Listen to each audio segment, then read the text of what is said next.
আসসালামু আলাইকুম প্রিয় দর্শক, অন্য মঞ্চের আলাপচারিতায় আপনাদের সকলকে স্বাগত জানাচ্ছি। সুপ্রিয় দর্শক শ্রোতা মণ্ডলী, আপনারা এই মুহূর্তে আমাকে যে যেখান থেকে দেখছেন এবং পরবর্তীতে যে যেখান থেকে দেখবেন, আপনাদের সকলকে জানাই আমার প্রাণঢালা অভিনন্দন এবং শুভেচ্ছা। হেডলাইনে দেখেছেন এবং আপনার ব্যানারে দেখেছেন যে আমি বলেছি যে 42টা মাদ্রাসার ব্যাপারে আপনার জঙ্গি সম্পৃক্ততার একটা গোপন নথি সরকারের, যেটা আমাদের হাতে এসে পৌঁছেছে। তবে গোপন নথিটার ব্যাপারে আমার কাছে এই মুহূর্তে যেই মাদ্রাসাগুলোর নাম আছে তার মধ্যে আমার মনে হয় 16টা বা 17টা মাদ্রাসার নাম আমার কাছে আছে। তবে সেই নথিতে, যে গোপন নথি যেটা, সেই নথিতে বলা হয়েছে যে এই মাদ্রাসাগুলোর বিভিন্নটা শাখা আছে, ওগুলো এখানে জড়িত, যার কারণে নাকি নাম হয়েছে 42টা।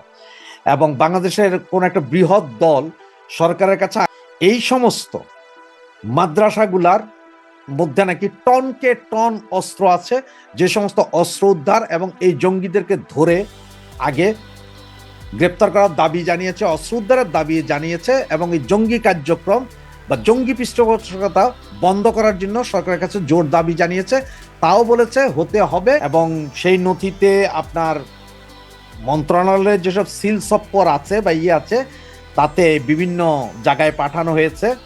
এবং এই নথিটা এই বড় দলটি সরকারের কাছে দেওয়ার আগে নাকি পৃথিবীর বিভিন্ন দেশের এম্বাসি যেগুলো বাংলাদেশে আছে সেইখানেও পাঠিয়েছে। তো চলুন আজকে একটু জানি কোন কোন মাদ্রাসাগুলোর নাম বলছে এবং কেন এটা বলা হয়েছে সেটা পরে বলো। তো মাদ্রাসাগুলোর নাম এবং কোথায় কি সেটা একটু আপনাদেরকে জানাই। না, প্রথমে 1 নম্বরে আছে চট্টগ্রাম বিভাগের দারুল উলুম মঈনুল ইসলাম, হাটহাজারী, চট্টগ্রাম। এটা নাকি 1996 সালে প্রতিষ্ঠিত দেশের সর্ববৃহৎ মাদ্রাসা বলে আমরা সকলে জানি, যদি আমার চিটং শহরের। এরপর আছে আল জামিয়া আল ইসলামিয়া, পটিয়া, চট্টগ্রাম। এখানে ইসলামী শিক্ষা দেওয়া হয়। এবং এই মাদ্রাসাটার ব্যাপারে যা বলা হয়েছে, এই মাদ্রাসাটার ভেতর থেকে নাকি সুড়ঙ্গ আছে, যেই সুড়ঙ্গ লুক লাইক হামাসের সুড়ঙ্গ, মানে আপনার প্যালেস্টাইনে হামাসের যে ধরনের সুড়ঙ্গ করে রেখেছে, এই পটিয়ার এই মাদ্রাসার ভেতর থেকে নাকি সুড়ঙ্গগুলো বের হয়ে কোনোগুলো মেইন রোড বের হয়ে গ্রামের ভেতর দিয়ে বের হওয়ার রাস্তা আছে, কোনো দোকান, কোনো বাড়ির ভেতর দিয়ে নাকি বের হওয়ার রাস্তা আছে।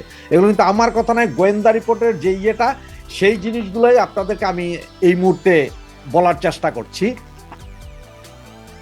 এবং আরেকটা হচ্ছে তামিরুল মিল্লাত কামিল মাদ্রাসা, এটা নাকি জামাত পরিচালিত এবং এটা নাকি ঢাকাতেও আছে। এই দুইটা, তামিরুল মিল্লাত কামিল মাদ্রাসা ঢাকা এবং চট্টগ্রাম আছে, আর কোথায় কোথায় আছে আমি জানি না, যতটুকু ওখানে লেখা কোট করা আছে। এরপরে আছে জামিতুল উলুম ইসলামিয়া মাদ্রাসা, লালখান বাজার, চট্টগ্রাম, মুফতি ইজাহারুল ইসলামের মাদ্রাসা। এইটা এখন চালাচ্ছে হচ্ছে যে ওনারই ছেলে মুফতি হারুন ইজাহার, এবং উনি হরকতুল জিহাদের নেতা এবং উনি আফগান ফেরত যোদ্ধা। এরপর আছে জামিয়া ইসলামী দারুল উলুম, যেটাকে আপনার যাত্রাবাড়ি মাদ্রাসা নামে পরিচিত, ঢাকার অন্যতম পরিচিত মাদ্রাসা যাত্রাবাড়ি মাদ্রাসা। এবং যে যাত্রাবাড়ি মাদ্রাসার ছাত্ররাই আপনার ওই যাত্রাবাড়ি ফ্লাইওভারের নিচে পুলিশ হত্যা করেছিল, যাত্রাবাড়ি থানা জ্বালিয়েছিল, সেখানে পুলিশ মেরেছিল। এবং সবচেয়ে বড় কথা যে আপনার সচিবালয়ে যেদিন আগুন লাগে, সেখানে যে 2জন ছেলে ধরা খায়, সেই 2জনেই যাত্রাবাড়ি মাদ্রাসার পড়ুয়া ছেলে বলে এখানে উল্লেখ, এই রিপোর্টে উল্লেখ। এরপর আছে Islamic research Bashundhara centre, Bangladesh. এরপর আছে শাইখ Zakaria খিলখ্যাত, Dhaka, Islamic research centre. এরপর আছে মার্কাজুল দাওয়াত আল ইসলামিয়া, মার্কাজুল দাওয়াত আল ইসলামিয়া, এটা হচ্ছে আমাদের মুফতি 501 খ্যাত মমিনুল হকের মাদ্রাসা। এরপরে আছে জামিয়া মাদানিয়া বাড়িধারা, এটা জামাতের মাদ্রাসা। জামিয়া সাহবানিয়া দারুল উলুম, এটাও জামাতের। জামিয়া কুরআনিয়া আরবিয়া, এটাও জামাতের। জামিয়া ইকরা বাংলাদেশ, এটাও জামাতের। জামিয়া ইসলামপুর ঢাকা, এটাও নাকি জামাতের। এরপর আছে জামিয়া ইসলামিয়া আরবিয়া দারুল উলুম, এটা নাকি হাটহাজারী মাদ্রাসার একটা অংশ এখানে আছে। এবং জামিয়া এজাজিয়া দারুল উলুম মাদ্রাসা। এর মধ্যে কিছু কিছু মাদ্রাসাকে দেখানো হচ্ছে যখন, যেটা পাকিস্তানের জঙ্গি সংগঠন টিডিটি সাথে জড়িত, হরকাতুল জিহাদের সাথে জড়িত বিভিন্ন এগুলো লেখা আছে ছোট ছোট করে। আপনার এই হরকতুল জিহাদ কোড নেম দিয়েছে HU, হরকতুল জিহাদ SJU, হরকতুল জিহাদ এভাবে দিয়েছে। এবং সবচেয়ে বড় কথা, যেখানে একটা বড় খুব ইন্ডিকেট করে লেখা আছে বড়, সেইটা হচ্ছে যে বাইতুস শরফ মাদ্রাসা, যেটা আমরা যারা চিটংয়ে আছি তারা জানি যে চট্টগ্রামের বাইতুস শরফ মাদ্রাসা, ওটার এটা রাবেতা আল ইসলামের ফাইন্ডিংসে চলে। এবং আমরা দেখেছি যে ছোট থেকে দেখেছি চট্টগ্রামের যে কোনো একটা দোকান উদ্বোধন হইলো বাইতুস শরফের জব্বার সাহেব হুজুর উনি নিজেই যে করতেন। এবং এটার নাকি কক্সবাজার, রাঙামাটিতে বিভিন্ন শাখা প্রশাখা আছে। এবং আমাদের এই বাইতুস শরফ মাদ্রাসার আব্দুল জব্বার সাহেবের 2 ছেলে আফগান যুদ্ধে শহীদ হয়েছিলেন। এবং এই মাদ্রাসাতেও নাকি যার রিক্রুট হয় তার অধিকাংশই জঙ্গি সম্পৃক্ততায়। এবং কক্সবাজার, পটিয়াতে যেসব মাদ্রাসাগুলো আছে সবগুলো নাকি এখন রোহিঙ্গারা সবচেয়ে বেশি পড়ালেখা করে এবং এরাই সবচেয়ে বেশি জঙ্গি সম্পৃক্ততায়। এবং যেই দল, বাংলাদেশের যেই দলটি এই লিস্টটি 42টা মাদ্রাসার মধ্যে, আমি মাত্র 16টা না 17টা বলতে পেরেছি, আমি জানি না, আমার কাছে যতটুকু পেয়েছি আমি অর্ধেক, যে এই মাদ্রাসাগুলোর ভেতরে নাকি আপনার টোটাল সেনাবাহিনীকে ঠেকিয়ে দেওয়ার মতন, মানে 24 ঘন্টা সেনাবাহিনীকে ঠেকিয়ে দিতে পারবে আপনার ভূমি যুদ্ধে, আকাশপথে নৌপথে নয়, ভূমি যুদ্ধে, মানে সম্মুখ যুদ্ধে 24 ঘন্টা ঠেকিয়ে রাখতে পারবে। এই মাদ্রাসাগুলোর মধ্যে এই পরিমাণ অস্ত্র নাকি মজুদ আছে। এবং আপনারা জানেন যে 9000 যে জঙ্গি, এখানে লেখায় রিপোর্টে 9000 লোক যেগুলোকে আপনার ট্রেনিং দেওয়ার কথা আমাদের সজীব ভুঁইয়া বলেছিলেন, তা নাকি এই মাদ্রাসাগুলো থেকে রিক্রুট করা। এবং সার্জিস, হাসনা, তারপরে পাটোয়ারি থেকে শুরু করে যেই সমস্ত লোকগুলো আপনার এই জুলাই আন্দোলনে ছিলেন বা এখনো যারা মাঠে ময়দানে জোর গলায় কথা বলছেন, এরা সবাই নাকি এই মাদ্রাসাগুলোর থেকেই তাদের জীবন শুরু করেছিলেন। এখন আপনারা কেউ আমাকে এটা বললেন না যে এই মাদ্রাসার নাম এটা কে বা কারা, না, ওইটার নাম বলা হয়নি। শুধু ওখানে বলা হয়েছে যে একটি দল চেয়েছে নির্বাচনের আগে এইখান থেকে আগে এই জঙ্গিদের নির্মূল করতে হবে। এই জঙ্গিরাই হয়তো দখল করতে পারে, জ্বালাও পোড়াও করতে পারে, বিভিন্ন সমস্যা তৈরি করতে পারে। এই শিবির কর্মী বলছে, বা এই মাদ্রাসাগুলোর নাম গোয়েন্দা সংস্থা NSI, DGFI এর হাতে আছে এই ফাইল কে বা কাহারা তৈরি করেছে এটা আপনাদের বুঝার বিষয়, বুঝলে বুঝপাতা, না বুঝলে তেজপাতা। আবার এই ফাইলগুলো অলরেডি বিভিন্ন এম্বাসিতে আছে, আমেরিকান এম্বাসি, ইউরোপিয়ান এম্বাসি সব বিভিন্ন জায়গায়। এবং এই মাদ্রাসাগুলোর মধ্য থেকেই নাকি কিছু কিছু লোক এর নাম আছে, শিক্ষকদের নাম আছে, যারা দিল্লি ব্লাস্টেও জড়িত, বিভিন্ন সন্ত্রাসী কর্মকাণ্ডে জড়িত বলে এটা একটা গোয়েন্দা তদন্ত রিপোর্ট আমার হাতে দেখতে পাচ্ছেন। যতগুলো কাগজ, এগুলো সবগুলো এই গোয়েন্দা তদন্ত রিপোর্টেরই কাগজ, যেগুলো আমার কাছে এসেছে ফটোকপি আপনাদেরকে বললাম। বাকি এখন দেখেন যে কে বা কাহারা এটা বলেছে। এবং এদের সকলের সাথে জঙ্গি সম্পৃক্ত আছে, যেটা আমরাও বুঝি, আমরাও জানি যে এখানে সব আফগান যোদ্ধা, আফগান ফেরত যোদ্ধা, হরকতুল জিহাদ, মুজাহিদুল ইসলাম, আরো কত কিছু আছে, এগুলো সবই এই মাদ্রাসাগুলো। আপনি যে কথাটা বললেন যে আমাদের প্রতিমন্ত্রী, পররাষ্ট্র প্রতিমন্ত্রী বলেছেন ভারতের একটা চিঠি দিয়েছে এবং এটা প্রভাব ফেলবে, কিছু নিয়ম কানুন আছে। ভারতে পুশির চেষ্টা বিশেষ শক্তি প্রতিহত করেছে, নিয়ম না মেনে পুশিনের চেষ্টা গ্রহণযোগ্য নয়, পুশিন বন্ধে ভারতের চিঠি দেওয়া হয়েছে ভারতকে। পররাষ্ট্র প্রতিমন্ত্রী এটা বলেছেন। এর মধ্যে বাটপাড়িটা আপনাদের ধরাই দেয়। প্রথমত, ভারত বাংলাদেশকে এই ব্যাপারে অনেকবার চিঠি দিয়েছে, তারা কোনো উত্তর দেয় নাই, এটা ঠাড়া ভরা মিথ্যা কথা, নাম্বার 1। নাম্বার 2, এখন মনে পড়লো যেটা 2 দেশের সম্পর্কের প্রভাব ফেলবে নেতিবাচক। তো যখন আপনি ভারতের 7 সিস্টার দখল করতে চান তখন সেটা প্রভাব ফেলবে না। যখন আপনি কলকাতা 4 দিনে দখল করতে চান সেটা প্রভাব ফেলে না কূটনৈতিক সম্পর্কের মধ্যে। এই প্রশ্নটা আপনার মাধ্যমে জনগণের কাছে রাখলাম।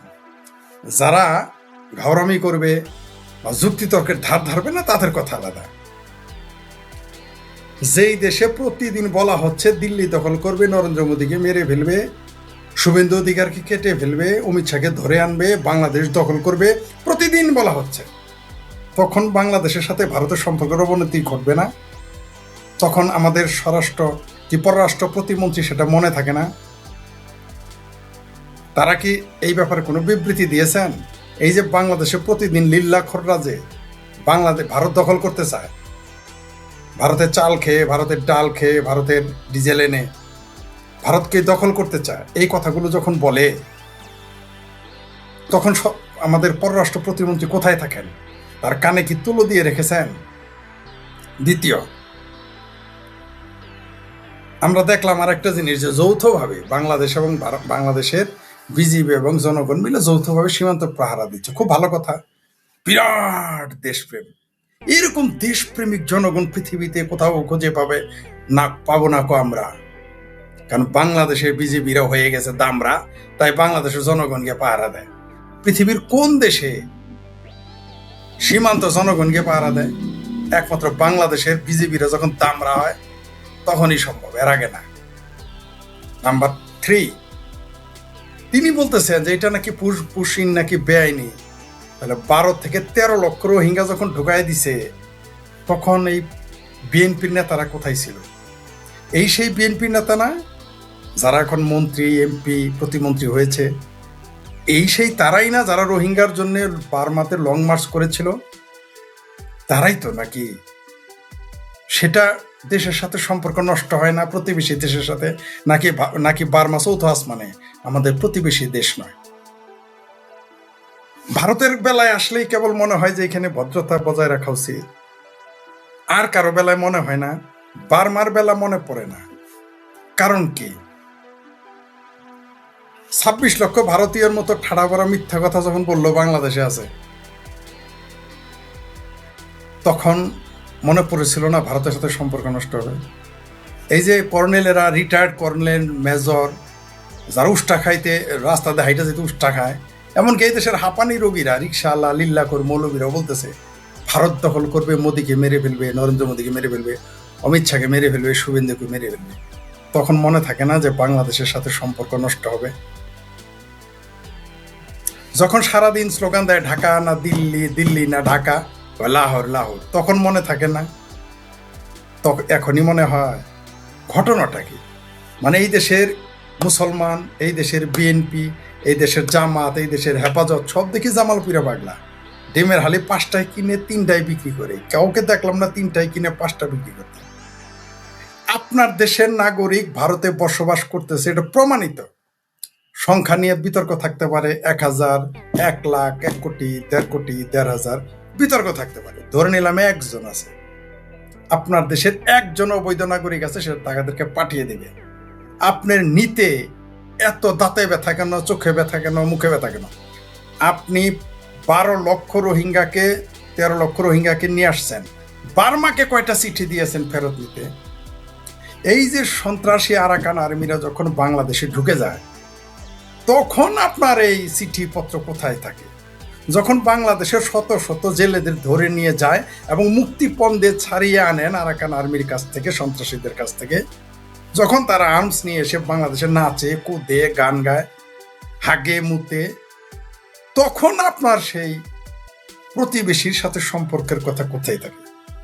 নাকি সকল জজবা, ইসলামের জজবা, মুসলমানের জজবা, দেশাত্মবোধের জজবা, জাতীয়তাবোধের জজবা কেবল বার্মার বেলায়, ইসরায়েলের বেলায়, ভারতের বেলায় কোথাও আসে না? না, বার্মার বেলায় আসে না। আপনি বার্মাকে কয়টা চিঠি দিয়েছেন রোহিঙ্গা নিতে? বরং এই সরকারের আমলেও লাখো রোহিঙ্গা ঢুকেছে, প্রবেশ করেছে, আর প্রতি বছর গিদরের মতো তো জন্ম দিতেছে ক্যাত ক্যাত করে, তা তো হিসাবই নেই। তখন ওগুলোর কথা মনে থাকে না, শুধু ভারতের বেলায়। কারণ 1 কোটি 1.5 কোটি বাংলাদেশি অনুপ্রবেশকারী মুসলমান মচমচায়া ভারতের ভিতরে খাইতেছে, পড়তেছে, হাঁটতেছে, মুততেছে, বাচ্চা পয়দা করতেছে, ওইখান থেকে প্রতিদিন 500 কোটি টাকা পাঠাইতেছে বাংলাদেশে। খুব মজা লাগে। যদি এইখান থেকে যাইতো না, তাইলে বুঝতেন এদের সাথে কি আচরণটা করত। এই পররাষ্ট্র প্রতিমন্ত্রী বাংলাদেশের মুসলমান, বাংলাদেশের বিরোধী দল জামাত, হেফাজত সহ আমার ভাবির পোলারা, এগুলো পাক্কা বাটপার, মুনাফেক, হিপোক্রেট, ভণ্ড। তাই রোহিঙ্গাদের পাসপোর্ট দিলেন আপনি, তখন শামা ওবায়েদ কোথায় ছিলেন? নাটোরের বনলতা সেন, বাংলাদেশের মুসলমানগণ তখন কোথায় ছিলেন? যখন রোহিঙ্গাদের 70,000 থেকে 1,00,000 পাসপোর্ট দেওয়া হলো, আপনারা তখন কোথায় ছিলেন? আমাদের একটু বলে যাবেন। আর নিজের দেশের নাগরিককে আপনি আনতে চাচ্ছেন না। রাষ্ট্রের জনগণের সাথে প্রতারণা। আপনি কেন আপনার দেশের জনগণ কেন এই সমস্ত 7, 5, 14 বাদ দিলাম 2, তারপরে 12 দিলেন, এইগুলো বুঝ কেন দেন? মানুষ এগুলো বোঝে না, পৃথিবী এগুলো বোঝে না। আমি এই জন্য বারবার বলি, আমাদের বাপ দাদা 14 গোষ্ঠীর কপাল ভালো যে ভারতের মতো নিরীহ একটি প্রতিবেশী রাষ্ট্র আমরা পেয়েছিলাম। নইলে ওই মুর্শিদাবাদের বাবরের রুহানি আওলাদ হুমায়ুন কবির, যিনি তৃণমূল থেকে কংগ্রেস, কংগ্রেস থেকে তৃণমূল, তারপরে কি আমজনতা নামে বোধহয় একটা পার্টি করেছে সম্ভবত, তার ভাষায় যদি বলি সেটা ভাঙ্গা মায়ের দিত। যদি ভারতটা আফগানিস্তানের মতো, যদি ভারতটা পাকিস্তানের মতো, তাহলে বাংলাদেশের জনগণকে সেটা ভাঙ্গা মায়ের দিত।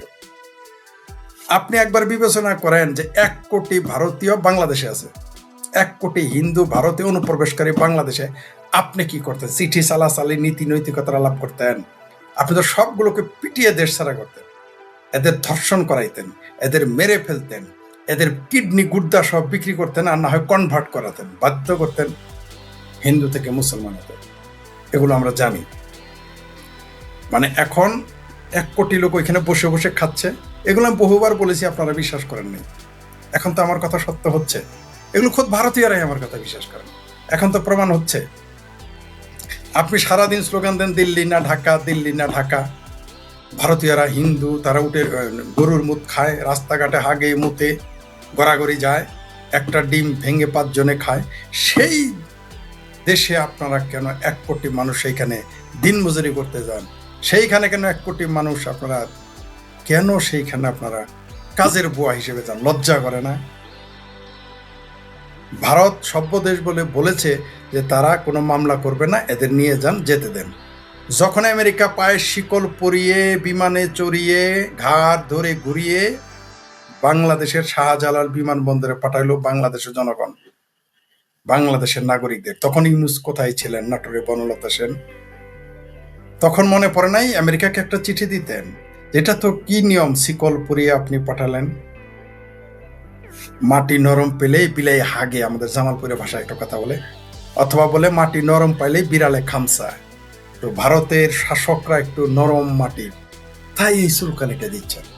ভারতের শাসকেরা যদি আফগানিস্তানের মতো অ্যাগ্রেসিভ হতো, পাকিস্তানের মতো বর্বর হায়না হতো, ইরানের মতো পিশাচ হতো, তাহলে আপনি এই কথা বলতে পারতেন না। আপনার নাগরিক পাকিস্তান থেকে যখন পাকিস্তানিদের ঘেঁটি ধরে বিদায় করতেছে, কেউ তো প্রতিবাদ করে নাই।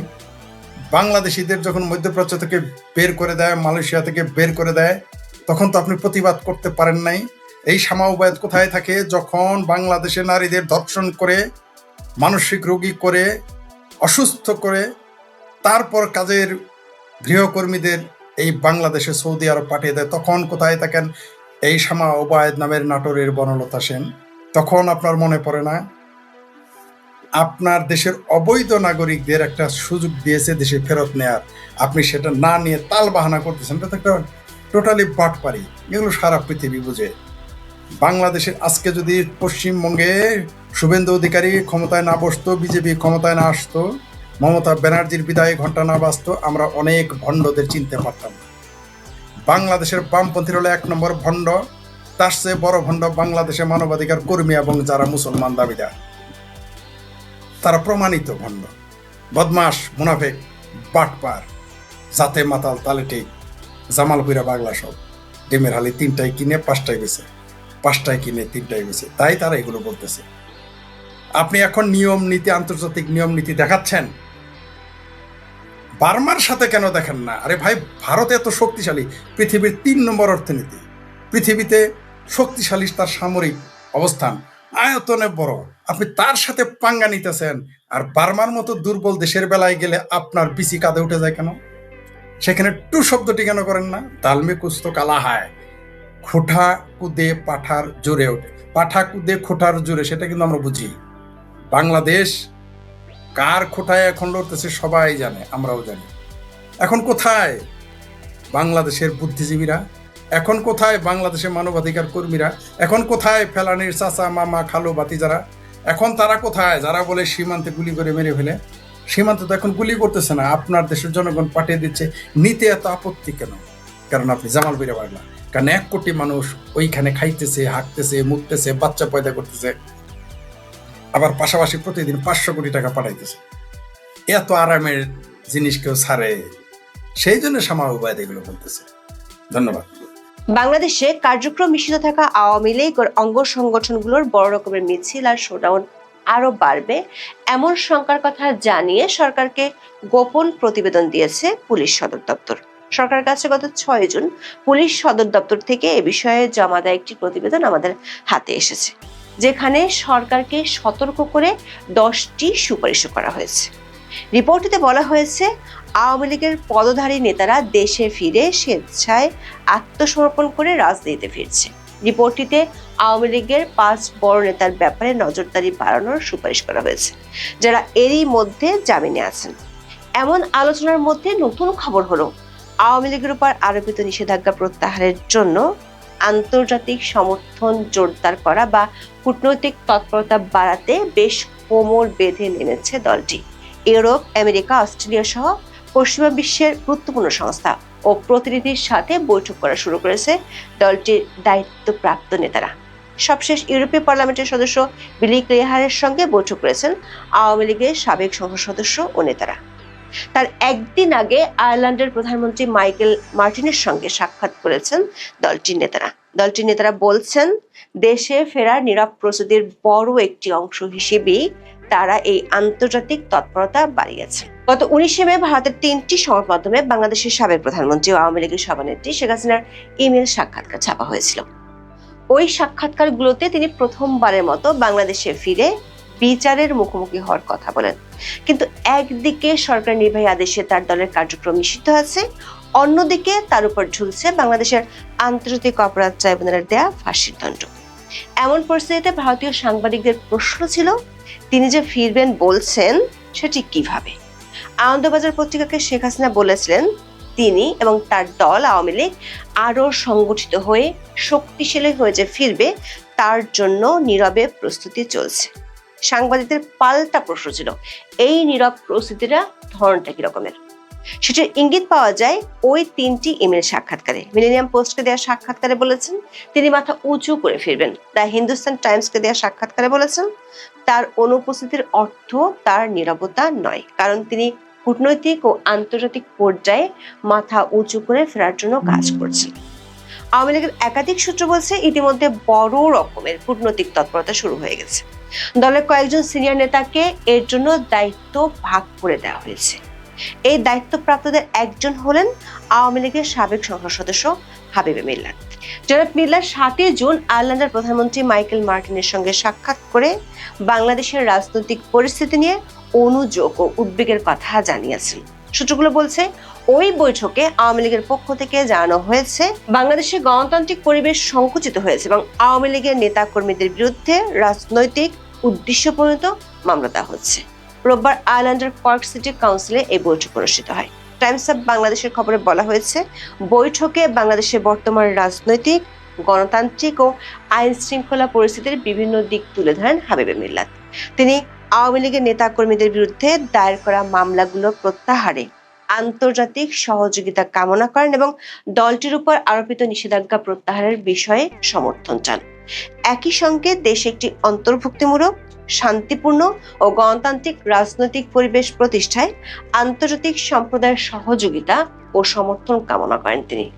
আয়ারল্যান্ডের প্রধানমন্ত্রী মাইকেল মার্টিন বাংলাদেশের রাজনৈতিক পরিস্থিতি সম্পর্কে অবগত হয়ে বিষয়টি গুরুত্বের সঙ্গে বিবেচনার আশ্বাস দেন। তিনি পরিস্থিতির ইতিবাচক উত্তরণে গঠনমূলক সহযোগিতার কথাও জানান। 8 জন আওয়ামী লীগের সাবেক সংসদ সদস্য ও নেতারা বৈঠক করেছেন ইউরোপীয় পার্লামেন্টের সদস্য বিলি ক্লেহারের সঙ্গে। বৈঠকে তারা আওয়ামী লীগের উপর আরোপিত নিষেধাজ্ঞা প্রত্যাহার, দেশে সুষ্ঠু রাজনৈতিক ও গণতান্ত্রিক পরিবেশ পুনঃপ্রতিষ্ঠা এবং মানবাধিকার পরিস্থিতির উন্নয়নে আন্তর্জাতিক সহযোগিতা চেয়েছেন। সোমবার আয়ারল্যান্ডের কর্কে অবস্থিত ক্লেটন হোটেল সিলভার স্প্রিংসের লবিতে এই বৈঠক অনুষ্ঠিত হয়। বৈঠকে আওয়ামী লীগের উপর আরোপিত নিষেধাজ্ঞা প্রত্যাহার এবং রাজনৈতিক উদ্দেশ্য প্রণীত মামলায় গ্রেপ্তার হওয়া দলটির মন্ত্রী, সংসদ সদস্য ও নেতাকর্মীদের জামিনের বিষয়ে ইউরোপীয় পার্লামেন্টের সহযোগিতা কামনা করা হয়। আওয়ামী লীগের সূত্রগুলো বলছে, হাবিবে মিল্লাত, ইউরোপীয় পার্লামেন্টের সদস্য সিনথিয়া নিমুর্খ, আয়ারল্যান্ডের সংসদ সদস্য শেন মনিহান এবং Cork County councillor Lord Mayor Fergal Dennehy সঙ্গেও আলাদা বৈঠক করেছেন। বৈঠকগুলোতে বাংলাদেশের বর্তমান রাজনৈতিক পরিস্থিতি, গণতান্ত্রিক চর্চা, রাজনৈতিক অধিকার এবং বিরোধী মতের উপর চাপের বিভিন্ন বিষয় তুলে ধরা হয়। সংশ্লিষ্ট ব্যক্তিরা বিষয়গুলো গুরুত্বের সঙ্গে বিবেচনা এবং প্রয়োজনীয় সহযোগিতার আশ্বাস দিয়েছেন বলে টাইমস অব বাংলাদেশের খবরে বলা হয়েছে। দলটির নেতারা বলছেন, দলটির শীর্ষ কয়েকজন নেতার নেতৃত্বে আমেরিকা, অস্ট্রেলিয়া, ইংল্যান্ড, জার্মানি ও ফ্রান্স এবং কানাডার মতো শক্তিশালী পশ্চিমা দেশ এবং বিভিন্ন সংস্থার প্রধানদের সাথে এ মাসে বৈঠক অনুষ্ঠিত হবে। এদিকে বাংলাদেশের গণমাধ্যম সহ রাজনৈতিক অঙ্গনে আওয়ামী লীগ ও শেখ হাসিনার ফেরা নিয়ে আলোচনা বেশ জোরদার হচ্ছে। বিশেষ করে প্রথমে চট্টগ্রাম, পরে নোয়াখালী ও কুমিল্লাতে কার্যক্রম নিষিদ্ধ থাকা আওয়ামী লীগ ও এর অঙ্গ সংগঠনগুলোর বড় মিছিল ও শোডাউন ব্যাপক হারে বাড়ার পর এই আলোচনা চলছে সবখানে। পুলিশ সদর দপ্তরের পক্ষ থেকে 6 জুন সরকারের শীর্ষ মহলে এ নিয়ে একটি প্রতিবেদন পাঠানো হয়েছে। প্রতিবেদনটি আমাদের হাতে এসেছে। প্রতিবেদনটিতে বলা হয়েছে, আগামী 11 জুন শেখ হাসিনার কারামুক্তি দিবস। দিবসটিকে কেন্দ্র করে তারা বড় ধরনের শোডাউন করতে পারে। প্রতিবেদনটিতে পুলিশ 4টি পর্যবেক্ষণ দিয়েছে। তার মধ্যে একটি হলো, সাম্প্রতিক সময়ে আওয়ামী লীগের প্রয়াত নেতা ইঞ্জিনিয়ার মোশাররফ হোসেন, তোফায়েল আহমেদ এবং একেএম রহমাতুল্লাহ জানাজায় যে জনসমাগম হয়েছে তাতে বোঝা যাচ্ছে দলটি বিপুল জনসমর্থন ফিরে পাচ্ছে এবং তারা সাংগঠনিকভাবে উজ্জীবিত হচ্ছে। আর এই উজ্জীবিত করার জন্য সবচেয়ে বেশি ভূমিকা রাখছেন দলটির সভানেত্রী নিজেই। সবশেষ পর্যবেক্ষণটি হলো, দলটির নেতারা দেশে ফিরে রাজনীতিতে সক্রিয় হচ্ছেন ব্যাপকভাবে। পুলিশের রিপোর্টে বলা হয়েছে, চলতি বছরের 1 জানুয়ারি থেকে 15 মে পর্যন্ত আওয়ামী লীগের পদস্থ 129 জন নেতা দেশে ফিরে স্বেচ্ছায় আত্মসমর্পণ করেছেন। তাদের অনেকের জামিন পেয়ে রাজনীতিতে সক্রিয় হয়েছেন। পুলিশ রিপোর্টটিতে একটি ম্যাপ দিয়ে 16টি স্থান নির্দেশ করে সরকারকে বলেছে, এসব স্থানে সামনের কয়েকটি দিনে আওয়ামী লীগের তৎপরতা ব্যাপক হারে বাড়তে পারে। পুলিশের রিপোর্টটিতে এরই মধ্যে জামিনে মুক্ত হওয়া আওয়ামী লীগের 5 জন বড় নেতার রাজনৈতিক তৎপরতা নজরদারিতে রাখার সুপারিশ করা হয়েছে। এরা হলেন সাবের হোসেন চৌধুরী, আব্দুল লতিফ সিদ্দিকী, অবসরপ্রাপ্ত major general Salahuddin Miazi, doctor Shirin Sharmin Chowdhury ও নারায়ণগঞ্জের সাবেক মেয়র সেলিনা হায়াত আইভী। সরকার একটি সূত্র বলছে, দেশে যে আওয়ামী লীগের তৎপরতা সেটিকে পুলিশ বা রাজনৈতিকভাবে হ্যান্ডেল করা সরকারের জন্য অনেক সহজ, কিন্তু আন্তর্জাতিক মহলে এমনিতেই বিগত নির্বাচনটি অন্তর্ভুক্তিমূলক না হওয়া নিয়ে অনেকের আপত্তি আছে। কমনওয়েলথ ও ইউরোপীয় ইউনিয়ন সহ আন্তর্জাতিক সংস্থাগুলোর বাংলাদেশের অন্তর্বর্তী সরকার আমল থেকেই আওয়ামী লীগের কার্যক্রম নিষিদ্ধের বিষয়টি নিয়ে কড়া আপত্তি ছিল। বিষয়টি নিয়ে তারা নির্বাচনের আগে বাংলাদেশের বর্তমান ক্ষমতাসীন বিএনপি সহ একাধিক পক্ষের সাথে তখন বৈঠক করেছিল। এখন আওয়ামী লীগের এই কূটনৈতিক তৎপরতা শুরু হওয়ায় বিষয়টি সরকার উপর মহলকে ভাবিয়ে তুলেছে। বিশেষ করে বাংলাদেশের আইন শৃঙ্খলা ও মানবাধিকার পরিস্থিতির উন্নতি না হওয়ায় সরকার এই চিন্তা আরো বাড়াচ্ছে। গত মাসের শেষ দিকে অন্তর্বর্তী সরকার আমলে আটক 4 সাংবাদিকের মুক্তির চেয়ে বাংলাদেশের আইনমন্ত্রী আসাদুজ্জামানকে চিঠি দিয়েছে সাংবাদিকদের অধিকার রক্ষায় কাজ করা আন্তর্জাতিক সংগঠন কমিটি টু প্রোটেক্ট জার্নালিস্ট বা সিপিজে। সরকার তরফে কোনো সদুত্তর না পাওয়ায় বিষয়টি নিয়ে আন্তর্জাতিক মহলেও চিঠি দেওয়ার কথা ভাবছে সংস্থাটি। এখন দেখার বিষয়, আওয়ামী লীগের দেশীয় তৎপরতার সাথে বিদেশি তৎপরতা বাড়ায় পরিস্থিতি কোন দিকে মন নেয়। এখন এ পর্যন্ত, সবাই ভালো থাকুন। বাংলাদেশের উত্তরাঞ্চলে ভারত বাংলাদেশ সীমান্তে অনেক মানুষকে ভারতীয় কর্তৃপক্ষ বাংলাদেশে পুশিন করার চেষ্টা করছে। দরিদ্র অসহায় পরিবারকে আমরা দেখছি যে 2 সীমানার মাঝখানে আপনার অপেক্ষা করছে। এটা অত্যন্ত একটা করুণ পরিস্থিতি। কিন্তু আমরা কি চিন্তা করে দেখেছি এই পরিস্থিতিটার জন্য আসলে কারা দায়ী, কে দায়ী? দেখুন, প্রথম একটা কথা হলো যে এই মানুষগুলি কারা? এরা কি বাংলাদেশি? এরা কি ভারতীয়? ভারতের সরকার বিভিন্ন সময় বলেছে এরা বাংলাদেশি। ভারত যেটা করে, বাংলাদেশ থেকে যেসব হিন্দু চলে যায় ভারতে, তাদেরকে কষ্টে সৃষ্টে সহ্য করে, কিন্তু মুসলমান গুলাকে নিয়ে তাদের মাঝে মাঝে তারা আর সেগুলা সহ্য করতে চায় না। সহ্য করে এখন পর্যন্ত, তো যে সেভাবে পুশিন করে নাই, পুশিন খেলাধুলাই চলছে, কিন্তু দরিদ্র মানুষের কিন্তু মানবাধিকার লঙ্ঘন হচ্ছে। এই মানুষগুলো বাংলাদেশি, এটা বাংলাদেশ সরকারের কোনো দেশের, বাংলাদেশের কোনো কোনো সরকার এই পর্যন্ত স্বীকার করে নাই। তারা নানান সরকারি কথাবার্তা বলে যে চেক করতে হবে, পাসপোর্ট দেখতে হবে, জন্মস্থান কোথায় দেখতে হবে, কিন্তু মোটা দাগে আমরা যেটা জানি, আমি একটু বেশি জানি কারণ আমি তো পররাষ্ট্র মন্ত্রণালয়ে দক্ষিণ এশিয়ার ডেস্ক যেটা, এটাতে আমি অনেকদিন কাজ করেছি। মোটা দাগে বলা যায় যে এরা বাংলাদেশি। এবার কিন্তু বিএনপি সরকার বলেছে যে বাংলাদেশি হলে তারা ফেরত নিবে। এটা অন্তত এক ধরনের, আমি বলবো যে বাংলাদেশের তরফ থেকে সবচেয়ে দায়িত্বশীল কথা বলা যাবে। এর আগে কিন্তু আমরা কোনো সরকার, আওয়ামী লীগ, বিএনপি, কোনো সরকারের সময় আমরা স্বীকারই করি নাই যে এগুলো বাংলাদেশি নাগরিক। আপনাদের মনে আছে কি না 1994-95 সালের দিকে যখন আমাদের একজন খুব চৌকস পররাষ্ট্র সচিব ছিলেন মুস্তাফিজুর রহমান, উনি, আমার এখনো মনে আছে, আমি শুনেছি উনি বিবিসিতে সাক্ষাৎকার দিলে এই কথাই বলতেন যে যেখানে ভারতের এবং বাংলাদেশের অর্থনৈতিক অবস্থা সমান সমান, অর্থাৎ দুই দেশেরই অর্থনীতি একই রকম, সেখানে বাংলাদেশ থেকে মানুষ ভারতে যাবে এটা ঠিক যুক্তিযুক্ত না। হ্যাঁ, কথাটা তো ঠিক, এটা যুক্তিযুক্ত না, কিন্তু তারপরেও কিন্তু সত্য কথা হলো যে কিছু মানুষ যায়, অনেক মানুষ যায়, এবং শুধু যে হিন্দুরা যায় তা না, মুসলমানরাও যায়।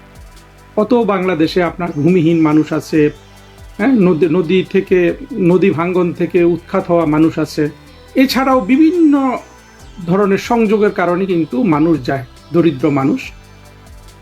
এই মানুষগুলিকে ভারতের হিন্দুরাই কিন্তু আবার বাসা বাড়িতে চাকরি দেয়, যেটা আমরা ইদানিং দেখেছি। চিন্তা করেন, ভারত থেকে যদি হিন্দুরা বাংলাদেশে আসে এইভাবে, দরিদ্র হিন্দুরা, বাংলাদেশের মুসলমানরা তাদের আর যাই করুক, বাসা বাড়িতে কিন্তু চাকরি দিবে না। আমরা কিন্তু এই ভারত উপমহাদেশের এই যে ছুতমার্গ নিয়ে যেগুলা ভাবি, যে এগুলাকে সাম্প্রদায়িকতাও বলা যায়, যে সাম্প্রদায়িক ঘৃণা, একজন আরেকজনকে কত ঘৃণা করে, সেই দিক থেকে কিন্তু মুসলমানরা এখন অনেক এগিয়ে গেছে। তারা কিন্তু ভারত থেকে যদি কোনো হিন্দু এইভাবে আসে, দরিদ্র হিন্দু, বেশিরভাগ মুসলমান, অন্তত বাস্তব অবস্থা চিন্তা করলে আমরা বুঝতে পারি যে বাসা বাড়িতে অন্তত চাকরি দেবে না, অন্য কোথাও চাকরি দিলেও দিতে পারে। যা হোক, বাস্তবতাটা হলো অত্যন্ত রূঢ়। সেটা হলো যে বাংলাদেশেরই মুসলমানেরা ভারতে গেছে জীবিকার সন্ধানে, জীবন ধারণের সন্ধানে। আর যাবে না কেন? আপনারা চিন্তা করেন না যে এই যে ছোট্ট একটা ভূমি আমাদের, সেখানে এতগুলো মানুষ, উপচে তো পড়বেই, এত মানুষ আমরা হতে দিয়েছি, যেই দেশে পৃথিবীতে আর কোথাও কিন্তু এইরকম ভূমি নাই। সিঙ্গাপুরের কথা বলতে পারেন, হংকংয়ের কথা বলতে পারেন, ছোট ছোট জায়গা, অনেক মানুষ, ঠিক আছে, কিন্তু এই যে একটা দেশ হিসাবে ব্যাপক, হ্যাঁ, যে একটা দেশের সমপরিমাণ জায়গায় বাংলাদেশে যে পরিমাণ মানুষ বসবাস করে, পৃথিবীর আর যে কোনো দেশ আপনি নেন, এমনকি ভারতও নেন, সেখানে দেখবেন যে জনসংখ্যার ঘনত্বে 4/1 3/1, অর্থাৎ বাংলাদেশের যেই জমি পৃথিবীর স্ট্যান্ডার্ডে ধরলে এখানে যদি 4 কোটি মানুষ হয়, সেটাও কিন্তু একটা ঘনবসতিপূর্ণ দেশ হিসাবে আপনাকে বিবেচনা করতে হবে। 4 কোটি মানুষ হলে, অর্থাৎ আমরা এখন ইউরোপের দেশগুলোকে ঘনবসতিপূর্ণ দেশ বলি, যেমন ইতালি, জার্মানি, ফ্রান্স, এগুলো মোটামুটি একটা ঘনবসতিপূর্ণ দেশ হিসাবে পরিচিত বিশ্বের মধ্যে। কিন্তু সেই তুলনায় আপনার বাংলাদেশে, ইতালিতে জনসংখ্যা এখন কত? 6 কোটি ধারণা করছি। ইতালি বাংলাদেশের 2.5 গুণ বড়। জাপানে একটু জনসংখ্যা বেশি, এখন তো কমে গেছে। জাপানও বা ইতালির সমান, বাংলাদেশের 2.5 গুণ, কিন্তু জাপানের জনসংখ্যা কত? 10 কোটি এখন, হয়তো আমি আন্দাজ করে বলছি, আমি আসলে এই লেকচার দেওয়ার আগে এটা দেখিনি। আপনি যদি জাপানের সাথেও তুলনা করেন, বাংলাদেশে কিন্তু 4 কোটি মানুষই কিন্তু স্ট্যান্ডার্ড হয়, অর্থাৎ জাপানের যে জনসাধারণের ঘনত্ব, বাংলাদেশে 4 কোটি মানুষ হলে সেই ঘনত্ব হবে, প্লাস মাইনাস কিছু কম বেশ হতে পারে। এইরকম একটা দেশে আপনি যদি 18 কোটি 20 কোটি মানুষ আপনি তৈরি করেন, হ্যাঁ, সেখানে তো মানুষ যাবেই। এই বাস্তবতা আমরা মানতে চাই না। আমরা ওই বিভিন্ন যুক্তি দেখাই, যুক্তি দেখানো সহজ, কিন্তু যে দুর্ভাগারা দেশ ছাড়ে দারিদ্র্যের কারণে, অন্যের দেশে গিয়ে কাজ করে, নির্মাণ শ্রমিক হিসাবে, বাড়ি ঘরের, হ্যাঁ, জি চাকরে চাকরি করে, চিন্তা করেন ওই মানুষগুলোকে যখন আবার এই দেশে পাঠানো হয়, পাঠানোর জন্য এই যে পুশিন করা হয়, আমরা পুশ ব্যাক করার চেষ্টা করি, এই মানুষগুলো কতটা অসহায়, কতটা অভাগা। আমরা এই মানুষদের ভাগ্যটাকে ভালো করার জন্য কি কিছু করতে পারি? হ্যাঁ, করতে পারি। আমরা এদেরকে সব, হ্যাঁ, সরকারিভাবে ভারতকে যদি জেনুইনলি প্রস্তাব দেওয়া হয় যে দাও, আমরা নাগরিকত্ব চেক করি, সেটা যদি আসলে চাতুর্যের মাধ্যমে না হয় বাংলাদেশের তরফ থেকে, সেটা দুই পক্ষ যদি চেক করে, যদি দেখা গেল যে 20 লাখ মানুষ পেয়ে গেল, মুসলমান এবং বাংলাদেশি একসাথে 20 লাখ মানুষকে, বা 2-1 বছরের মধ্যেও 20 লাখ মানুষকে বাংলাদেশ নেয়ার মতো অবস্থায় আছে। আমরা তো রোহিঙ্গাদের কথা জানি, এবং রোহিঙ্গাদের নিয়ে আমরা অনেক বড় সমস্যায় আছি। এই 20 লাখ মানুষ হয়তো ওদের কারো কারো বাড়ি ঘর আছে বলেও বোঝা যায়, কারণ ওরা সীমান্তে যেসব কথাবার্তা বলে, ইন্টারভিউ যেগুলো শুনি আমরা, তাদের বাড়ি ঘরও আছে। তারপরেও কিন্তু আমরা এদেরকে নেওয়ার জন্য প্রস্তুত না। তবে আমি মনে করি যে জেনুইনলি আমাদের নিয়ে নেওয়াই ভালো, যদি এগুলো বাংলাদেশের মানুষ হয়। ভারত এইভাবে পুশিন করবে, এটা তো আমাদের জন্য মর্যাদা করেন। কিন্তু গল্পটা কি এরকম হওয়ার কথা ছিল? গল্পটা তো ভিন্ন হইতে পারে। কি রকম? ঠিক আছে, মুসলমান হিন্দু এই দুই শ্রেণীর জন্য দুইটা দেশ তৈরি করেছে। এখানেও আমার কিন্তু খুব কথা আছে। আপনি দুই শ্রেণী, হিন্দু মুসলমান, যখন আপনি দুই ধর্মের মানুষের জন্য দুটা দেশ বানালেন, এবং আপনি দেখলেন যে প্রতিটা দেশে, অর্থাৎ দুটো দেশেই কিন্তু অন্য ধর্মের অনেক মানুষ রয়ে গেছে, এই মাইনরিটিদের কথা কি সবার আগে ভাবা উচিত ছিল না? মনে করেন যে বাংলাদেশ বা পাকিস্তানের মুসলমানদের, ভারতে যে মুসলমানরা রয়ে গেছে, তাদের কথা সবার আগে ভাবা উচিত ছিল না? ঠিক একইভাবে ভারতেরও পাকিস্তানের যে, বা পূর্ব পাকিস্তান, পশ্চিম পাকিস্তানে যেসব হিন্দু রয়ে গেছে, তাদের কথা সবচেয়ে বেশি ভাবার কথা ছিল না? আপনার এই ভাবনাটা যদি আপনি বাস্তবে রূপান্তরিত করতে চান, তাহলে আপনাকে রাষ্ট্র করতে হবে ধর্মনিরপেক্ষ। অর্থাৎ আপনি একবার স্বাধীন হয়ে গেছেন, বিভক্ত হয়ে গেছেন, আপনি আর রাষ্ট্রকে হিন্দু মুসলমানের রাষ্ট্র হিসাবে দেখবেন না। জিন্নাহ সাহেব কিন্তু এটাই বলেছিলেন, যে পাকিস্তান করার পর উনি কিন্তু এইটাই করেছিলেন। কিন্তু জিন্নাহ সাহেব কি সেটা ধরে রাখতে পেরেছিলেন? জিন্নাহ সাহেব তো 1-1.5 বছর পরে মারাই গেলেন। পরবর্তীতে পাকিস্তান হয়ে গেল ইসলামিক রিপাবলিক, আর বাংলাদেশ স্বাধীন হয়ে বাংলাদেশ হয়ে গেল আরো অনেক বেশি সাম্প্রদায়িক। পাকিস্তানের চেয়ে অনেক বেশি সাম্প্রদায়িক কিন্তু বাংলাদেশ। এটা আপনারা আবার বুঝতে চেষ্টা করেন না। আপনারা ভাবেন যে পাকিস্তানে জঙ্গি আছে বা পাকিস্তান, না, আসলে জিনিসটা ঠিক না। পাকিস্তান যারা শাসন করে তারা অসাম্প্রদায়িক, তারা ধর্মকে ব্যবহার করে, তারা কন্ট্রোল করে, তারা জানে কতটুকু ব্যবহার করতে হবে, কতটুকু কন্ট্রোল করতে হবে। কত জঙ্গি আমার এই বছর লাগবে, আমার এই বছর 10,000 জঙ্গি লাগবে, আমি 10,000 জঙ্গিকে মাঠে ছাড়বো, বাকিগুলাকে কিন্তু পিষে মেরে ফেলবো। এই হলো পাকিস্তানের নীতি। আমরা কি বাংলাদেশে সেই ধরনের অবস্থা করতে পেরেছি? পারি নাই। আমরা কি করলাম? বাংলাদেশে আপনার একের পর এক মৌলবাদীদের বাড়তে দিলাম। মৌলবাদীরা, মাহমুদুর রহমানের কথা ধরেন, বাংলাদেশের এক নম্বর জঙ্গি। আমি মনে করি যে ব্যক্তিগত স্যাক্রিফাইস মাহমুদুর রহমান এই জঙ্গিবাদের জন্য যা করেছে, আওয়ামী লীগ সরকারের সময় জেলে টেলে গিয়ে, তার তো স্যাক্রিফাইস অনেক বেশি একজন জঙ্গি হিসাবে। মাহমুদুর রহমান কি বলে যে ভারতে মুসলমানদের পিষে ফেলতেছে। এইটা কিন্তু বাংলাদেশের সব জঙ্গির একই কথা। বাংলাদেশের মূল জঙ্গিবাদের এইটা একটা আপনার এই জিনিসটা, যে ভারতে মুসলমানদের পিষে ফেলতেছে। হ্যাঁ, কিছু ঘটনা ঘটে, আমরা দেখি যে জোর করে গরু খাওয়াচ্ছে, গরু যদি ফ্রিজে থাকে সেখানে আপনার কাউকে মেরে ফেলছে, এগুলো কিছু কিছু ঘটনা ঘটেছে। কিন্তু বাস্তবতা হলো যে ভারতে আপনার 1947 সালে যে পরিমাণ মুসলমান ছিল, অর্থাৎ দেশ ভাগের পর, সেটা আজকে কিন্তু তার 3-4 গুণ। ভারতে এখন মুসলমান সরকারি হিসাবেই দেখা যায় 22 কোটি, যদিও ভারতে সর্বশেষ আদমশুমারি হয়েছিল 2011 সালে। এটা কেউ 30 কোটি পর্যন্ত মনে করে। যেখানে 1947 সালে দেশটা ভাগ হয়ে যাওয়ার পরে ভারত পাকিস্তানে, ভারতে মুসলমান ছিল 8 কোটি। আমার এই সংখ্যা কিছু ভুল হতে পারে, বাট মোটা দাগে হিসাবগুলো ঠিক আছে। আপনি শতাংশ হিসাবেও যদি ধরেন, ভারতে মুসলমানের সংখ্যা ক্রমাগত বেড়েছে, কিন্তু আবার বড় বড় মুসলমানরা দেখেন বড় বড় পজিশনে গেছে, রাষ্ট্রপতি হয়েছে 2 জন। তারপরে আপনার এই যে বড় বড় নায়কগুলা, cinema movie star, Shahrukh Khan, Aamir Khan, তারপরে আরো তো একটা নাম মনে আসছে না, সালমান খান, কত খান। হ্যাঁ, এই ছেলেগুলা চিন্তা করেন তো, এদের যদি বাংলাদেশে বা পাকিস্তানে জন্ম হইতো, এরা কি হইতো? বড় জোর সাকিব খান বাংলাদেশের, তাই না?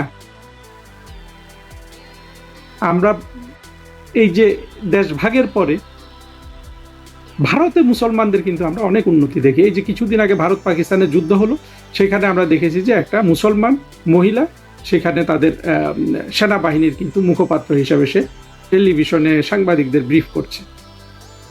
সেখানে মুসলমান রাষ্ট্রপতি হয়েছে। বিপরীতে পাকিস্তান কি করেছে, বাংলাদেশ কি করেছে? আমরা বাংলাদেশের হিসাবটাই যদি নেই, পাকিস্তানের হিসাবটা কিন্তু আরো করুন। বাংলাদেশে 1972 সালে কত হিন্দু ছিল, আজকে কত হিন্দু? 72 সালে 18-22%, বিভিন্ন জন বিভিন্ন হিসাব দেয়। হিন্দুরা একটু বেশি করে বলে, আমরা একটু কম করে বলি। বাট আমরা যদি 18% ধরে নেই 1972 সালের বাংলাদেশে মুসলমান, 18%, এর মধ্যে তো মুক্তিযুদ্ধের সময় তো অনেকে চলে গেছে, তারপরে আজকে সেটাকে আমরা 7% বলছি। তার মানে দেখেন এই সংখ্যাটা যে কমে গেল।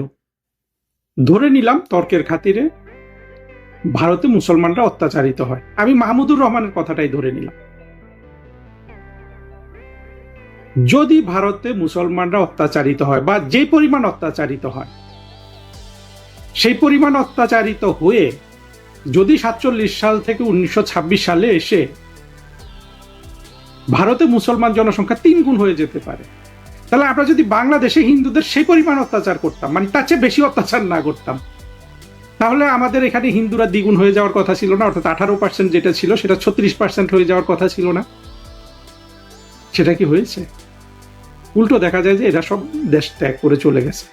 এবং একটা মানুষ কত কষ্টে, একটা পরিবার বা একটা সমাজ, একটা সোসাইটি, একটা ধর্মীয় সম্প্রদায় কত কষ্টে নিজ ভূমি ছাড়ে, এটা কিন্তু আবার মুসলমান জঙ্গিরা কোনোদিন বুঝতে পারবে না। এতটা নিষ্ঠুর একটা শ্রেণী এই জঙ্গিবাদ, জঙ্গি শ্রেণীটা। একদিক থেকে তো হিন্দুদের আমরা বিতাড়িত করেছি, আর অন্যদিকে সারাক্ষণ কিন্তু আমরা এই কি বলে গাজওয়াতুল হিন্দ, অর্থাৎ হিন্দুস্তান দখল করার জন্য আমরা কিন্তু প্রস্তুত হয়ে আছি। এবং আমরা মনে করি যে হিন্দুরা কাওয়ার্ডলি, ওরা ভয় পায় মুসলমানদেরকে। এই যে আত্মঘাতী জঙ্গি নাসির উদ্দিন দেখলাম যে কয়দিন আগে সীমান্তায় গিয়ে আপনার করছে, সে ডেমনস্ট্রেশন করতেছে যে সে ভারত দখল করবে, অর্থাৎ ভয় দেখাচ্ছে এই পুশিনের বিরুদ্ধে। কিন্তু এগুলা কি বাস্তবতা নির্ভর? আপনি এত ভারত ঘৃণা করবেন, ভারত হিন্দু ঘৃণা ছড়াবেন, ভারতকে ঘৃণা করবেন, তো ভারত যদি সেটার প্রতিক্রিয়া হিসাবে এই যে আপনার ভারতে বাংলাদেশি মুসলমানদের খুঁজে পাচ্ছে, এগুলোকে পুশিন করছে, এটাকে আপনি আপনার যে আচরণ বাংলাদেশের মানুষের, তার বিপরীতে আপনি এটাকে কিভাবে আপনি বিচার করবেন? ভারত কি ন্যায়সঙ্গত কাজ করছে নাকি অন্যায় কাজ করছে? আপনি সারাক্ষণ জঙ্গিবাদ করবেন, ভারত তো সেই অনুযায়ী কোনো প্রতিক্রিয়া দেখা নাই। এখন শুনছি যে ভারত নাকি সিরিয়াস, এদেরকে বাংলাদেশে পাঠিয়ে দিবে। কিন্তু আমি যে কথাটা বলতে চাচ্ছিলাম যে বিষয়টা তো এরকম হওয়ার কথা ছিল না। ভাগ হয়ে গেছে। আর আমরা এই ঘৃণাটা জীবিত না রাখি, তাহলে কি হতো? দেখতেন যে 2 দেশে মানুষ অনেক চলাচল করছে, কারণ তো অনেকের আত্মীয় স্বজন অনেক আছে। পাকিস্তানে তো মোটামুটি পাকিস্তান যারা গড়েছে এরা তো সব ভারত থেকে গেছে, পাকিস্তানের সব নেতা, জিন্না থেকে শুরু করে মোটামুটি সবগুলা। এই যে সর্বশেষ পারভেজ মোশাররফরাও কিন্তু আপনার দিল্লি থেকে যাওয়া মুসলমান। এইভাবে মানুষ আসা যাওয়া করত।